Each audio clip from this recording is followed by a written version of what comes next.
fidèles internautes de Bongania Media.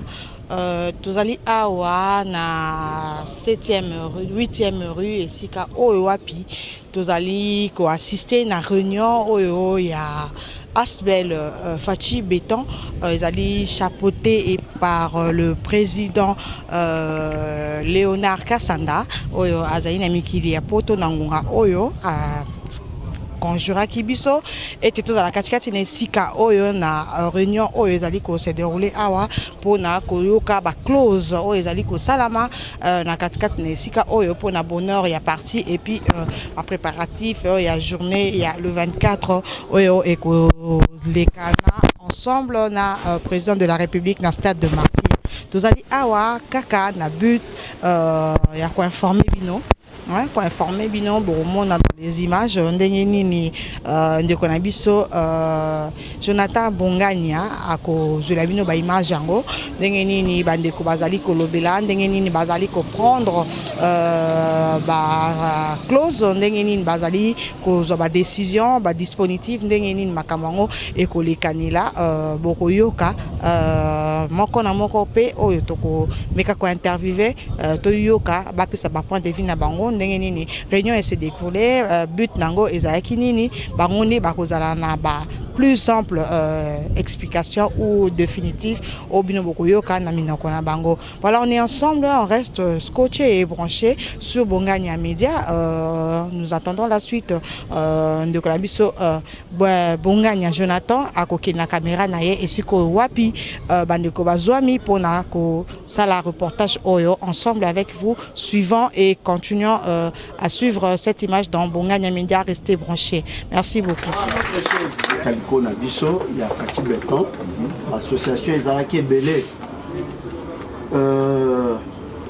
ba lobby boye pe to signaki acte na biso d'engagement na kati ya du progrès voilà signaki mais batalisi boye organisation ezali ko dépendre na association c'est autonome. Mais babeti c'était que le col à tozali koya pona ko soutenir mokonzi mboka puisque mukolo yango président akoya na stade akoloba na lingala akoloba na français te na monoko na lingala pe ekozala permis que mutu nyonso o azana question ko poser ye akopesa ye micro atuni motuna na ye pe président apesi e yano mais balobi boye que Sengeli Toton stade wana puisqu'il y a beaucoup au ezali kolobama tout autour il y a président entre autres vu que à Sabima ça fait 4 fois à ce qu'il y a des stades de martyrs la manifestation stade ezotondaté bazola ki sababisika mususu ezali vide alors pour la organisation ya plateforme wana et sengi na association nyonso pour ba compter yo que association aux soutenir le président de la République il faut visibilité zala c'est-à-dire que il faut convaincre batu o yana batu ebele attends 1000 personnes yakana bango totoni sa stade wana batu bamona que non Fachi balingie na RDC soki que totondi si yango te et kozala malamu te nde babeti c'était surtout na eloko wana alobi na ba commune esengeli kosala bakaliko sali kaliko ya association na bino de aujourd'hui au commis neti kaliko eza boye au commis awa mopanzi boye non au commis le progrès hein? En route pour le progrès, voilà. En route pour le progrès, au commis Ango Awa. Et Awa, Ndesikoyo, au commis que pour la manifestation le 24, vous invitez Batu Awa na Katikati.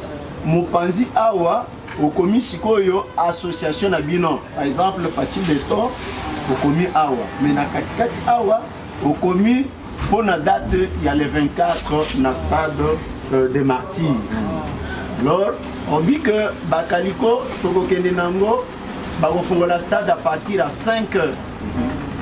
Alors tokokende fo 5 heures wana association azala déjà na kaliko na ye na kati ya stade pe na libanda otoluki place na yo ezala visibilité. Oui, parce que otie kaliko na yo association na bino libanda pe ekozanga te bovandi wana bozali ko animé pona kotalisa penza ke non esengo ezali. Voilà yango wana makambo balobaki kuna. Voilà. Maman, cela veut dire qu'il y a encore des rencontres et il y en aura encore. Ozomona. Tokokota en contact na Zakari, na honorable Pacho Panda, bango bato ba Télémi, Tokokota bango en contact. On a que quand il y a quelque chose, ils doivent nous faire signe. Comme ça, nous pouvons participer, même au niveau des idées. On va échanger des idées. Comme ça, nous avons des restitutions à la base. Nous voulons la transparence. Ce qui peut moi, tu as quelque chose, il faut y aller. Les attaques que tu as après, vous voyez qu'on a ma foot. Non, c'est pas normal. Donc, attends, pas Georges, Anzalagana Bango, qui pas quitter les gens, Fati Betueza Spell, Fati Betueza représenté. Il y a un moment où nous ça dit que nous transparence. Nous que jusqu'au 24, tout ce qu'il y aura comme activité, comme réunion ou comme rencontre autour de ça, il faut Fati Béton et Zalapé informer. Et il faut que Fati Béton et participer. Et Fati Béton et Zopé Liloba, s'il faut, il le faut. Donc pour ça, nous allons vraiment veiller. Parce que tout le monde est en marge. Les alliés, au lobby bien, nous sommes signataires. Il y a Chad, il y a ERP. Voilà, nous sommes cofondateurs. Donc on ne peut pas nous écarter. Ou on ne peut pas nous mettre à côté quand même. Ce n'est pas normal. Voilà, merci beaucoup pour la préoccupation. Nous prenons ça à cœur et on va s'y atteler. Et puis, l'obaki que nous soit allés sur les réseaux sociaux à ça la mobilisation. Chaque jour, au public, sur base, il y a le 24. Le Bamon a Facebook. Vous invitez pas. Vous avez la possibilité de aux membres et à comité exécutif pour payer ça $10. Ceux qui ont un délai, pourquoi pas 50, $100, $500, $1000. Voilà mon temps au Qatar. Ok. J'espère que sur ce point, c'est aussi clair comme l'eau de la source. Donc, on va demander par Kataka montant. Alors, moi, il faut liste de autres circuler. À la fin, un article de numéro de téléphone. À la fin, de l'autre aux années 16. Dans 2 semaines, sans eux aussi là. Alors, cotisation, au plus tard fin du mois. Ça compte en janvier. Normalement, c'est au plus tard la fin du mois. Alors, ne nous demandez pas combien de vous appeler. On va lever l'option. Une fois pour toutes. Ma membre du comité exécutif, mon train, c'est $10 par mois. Bon, les restes des membres, pour les membres, ça va bien sûr, il y a un ami pour que ça dise. Comme ça, tout compris une fois pour toutes, voilà. Voilà, nous sommes arrivés à la fin de cette dite réunion et Salami na 8e rue Iska Owapi ba Bengisaki biso potoya ko assister na réunion il y a Asbel Fati Béton ezali chapeauté par le président Léonard Kassanda bandeko bazali a mo ba ike bomoni ndeko na biso Jonathan ndengeni nazali ko zo ba image à côté sabino différentes personnes bazali sur place awa au bazako assumer ba rôle très importante na kati ya Asbel bazaki wana pona koza ba close ko tala ndenge nini ba koki ko fonctionner pona journée oyo le 24 oyo président de la République a bengisi ba congolais pona ko solola na bango ensemble koyoka nini ezali makanisi pona bango kasi tozali awa to kozwa interview moko na moko akopesa moi point de vue na par rapport ya déroulement ya réunion et puis ba close nini o bazui to bandana cordon na biso oyo azali sur place awa mbote papa cordon mbote mingi mama journaliste bandeko na biso baza na posa koyeba déroulement ya réunion ndenge nini s'est passé ba close nini bozui et puis réunion ezalaki pona nini. Merci mingi mama pona motuna na yo oyebi malamu ke biso totaki ko sala sortie officielle ezalaki le 11 janvier na salle de Fatima. Et yo moko monaki kuna ndenge bato bazalaki ebele. Et après réunion, après sortie officielle, l'installation des membres du comité exécutif national, il était tout à fait indiqué que tout la réunion d'évaluation. La réunion d'évaluation qui consistait à faire un rapport, un diagnostic exhaustif sur les activités de ASBEL, mais aussi na les canaux qui ont sortie officielle. La réunion, c'est malamu, to comité national yango. Tozu bamika nokuna, surtout que tozo préparé manifestation où ils ont projeté pour le 24 janvier awa na stade de martyrs. Yango na pe senga ke tolo bela point wana parce que c'est le point culminant. Yango neza ko ya sika oyo, yango pe tolo beli yango et yo moko moni ndenge to arrêter ba stratégie na biso pour na assurer visibilité. Ya Fachi Béton na niveau ya stade de martyrs ndenge ko zala kuna. Tokozala pe kuna na bakaliko na biso na babandero na biso na ba membre ba cadre pe ba militant ya ASBEL Fachi bakozala présent. Merci beaucoup papa Cordon. Tout le monde nous a lié au côté ba neko bazali moi mingi to pe sa chance na mutu ameka koloba. Papa bazali pembe nanga na gauche comme la ye papa Georges a se présenter bandeko bolanda mbote papa Georges. Mbote maman. Ngai secrétaire chargé d'administration et logistique Nakatia ASBEL Fachi Béton, comme Nangai Georges Mukendi. Awa toye toujours sala ndenge balobi pour la mama réunion to assister to mon ndenge nini et se dérouler to tuni pe papa na biso Cordon a pesi biso moi explication mike kasi yo en tant que secrétaire au Rolobani ni ponatiana. Ok, naza na esengo munene kobanda réussite ya mukolo ya sortie officielle ya ASBEL kunana Notre-Dame de Fatima na Gombe.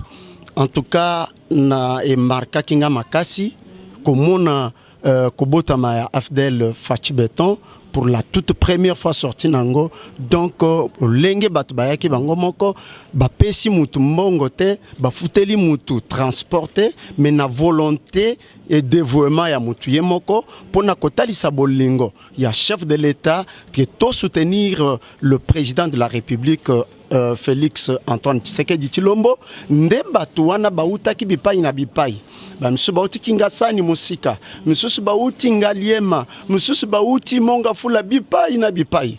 Alors bato wana nyonso mutu apesi bango mbongo ya kolia to ya transport azate ezali kotalisa bolingo na biso pona ko soutenir le président de la République, le chef de l'État. Alors nazali na esengo monene pe nazali komona que vision ya Fachi Béton ezali monene puisque le début ce qui ezali malamu et ko endommagé pe déroulement il y a eloko mais début lokola ezali kotali c'est déjà signal très fort. Donc ezali kotali c'est que Fachi Béton azali béton ya solo tokozala toujours ciment ya mokonzi mboka puisque tozali kotambola la main dans la main. Na katia Fachi Béton c'est la transparence ezali makambu ya mbongo te lokoso te mais objectif na biso ko soutenir chef de l'État na ba objectif na ye que Congo et Yamunene et Kendeliboso. Merci maman. Merci beaucoup papa secrétaire bandeko balandi bozali koyo kabino moko bolandi ndenge bandeko balobi donc soutien vraiment ezali pour na président de la République bango bazali wana vraiment motivé et déterminé pour na ko soutenir président de la République to pusani lisusu to monde ko mususu papa mbote na yo.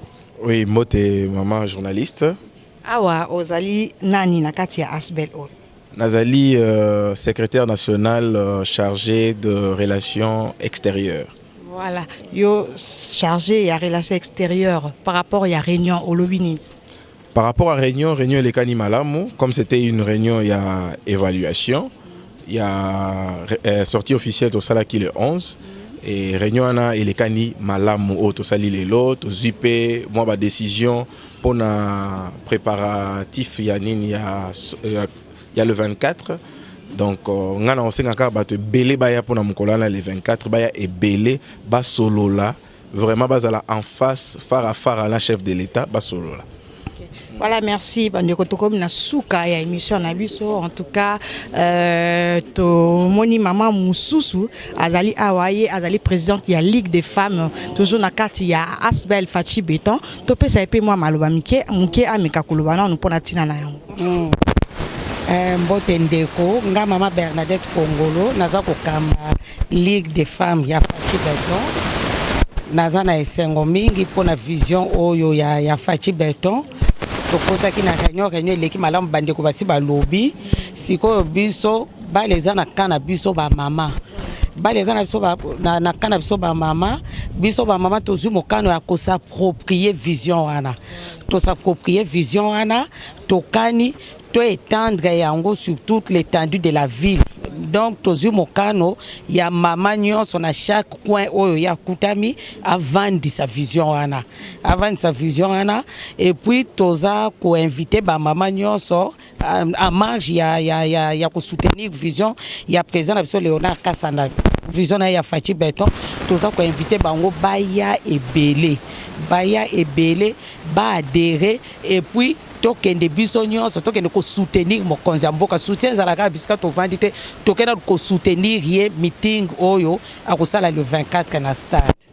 Maman Kasnayo qui yo uchi koloba pendant la réunion lobby que maintenant surtout au amoni aza la possibilité ya ko réunir bato na coin na ye ba ko réunir bato ndenge lobby ozali responsable pour na ba maman ba ko réunir plus ba maman ou bien mutu surtout et la moi sito mobile message est lancé en général na bato nyonso tout congolais pour vision eye kaka pour na ba maman na ba jeune fille eye pour na tout congolais vision ya Fachi Beton mais en particulier sikoyo moi je me suis beaucoup plus exprimé pour na ba mama mama nyonso na chaque coin oyo ya zali chaque rue ce qui a monique azak na capacité ya ko réunir 5-10 personnes pour na pas adhérer pas s'approprier vision à Fachi Beton elles seront les bienvenues.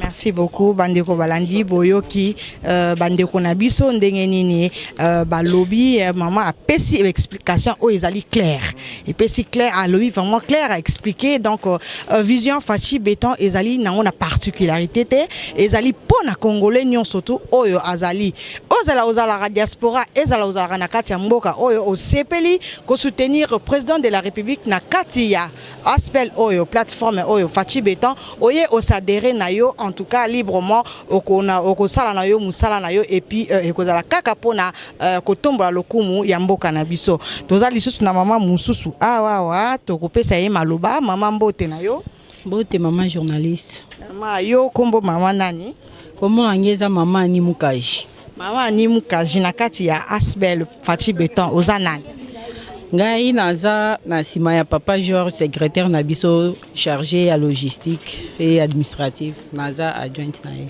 OK merci mais tout monde qui ope na kati ya réunion yo moko omoni ndenge mandiko ba uti koloba mais yo pe moi maloba mukie po tala biso toza na internet tozo salela temps loba moi mukie long et large ndenge nini déroulement et puis ba close au bozui ezandeni. En tout cas, réunion leki kitoko makasi. Nga esengwe tondi na mutema na nga parce que nazo mona Fachi Beton, Asbel Fachi Beton eza musika déjà naza na vision de l'aigle. Toza déterminé à soutenir chef de l'État président Félix Antoine Tshilombo na mutema mobimba. Ya koloba ebele zati mais nazo benga ba congolais nyonso baya le 24 bazanga ti to soutenir chef de l'État na biso na milulu ekozala na stade le 24 yango na kana linga na loba bao bazui pe adhésion te baya ko adhérer massivement na Asbel Fachi Beton ekozala malamu bingi to soutenir mokonzi ya mboka.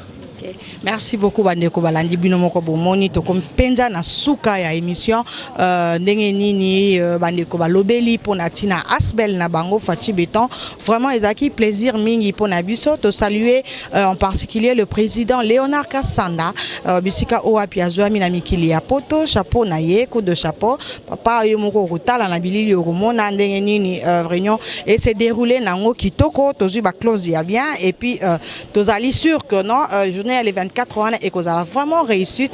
Quant à moi, n'a quitté Bino parce que tout temps qui peut moi mingi dans la journée, tu es chuté awa et si kawa réunion il y a Asbel Nabiso et Zoamaki na 8e rue n'a pas si mbote mingi na bande konyo so balandi biso o ba sepeli ko landa biso pe ba sepela kaka ko landa biso na bonga na media bo continuer ko s'adhérer bo s'abonner et belé na katia bonga na media ko zala sengo mingi de gros bisous à vous bato nyon soto balingaka grosse moulure de la presse congolaise azawana po nabino chapeau na cameraman nabiso soda nabiso ya Bongania Media, hein? Chapeau à lui vraiment, en tout cas bravo Yaya Asali Moussa kitoko pe makasi azali vraiment ko talsa ke azali soldat na kati ya télévision na biso oyo ya média oyo ya YouTube sur la ligne ya Bongania Media. Mbote vraiment na papa Jérémy Yawenda, mbote na yo papa bisuka ozali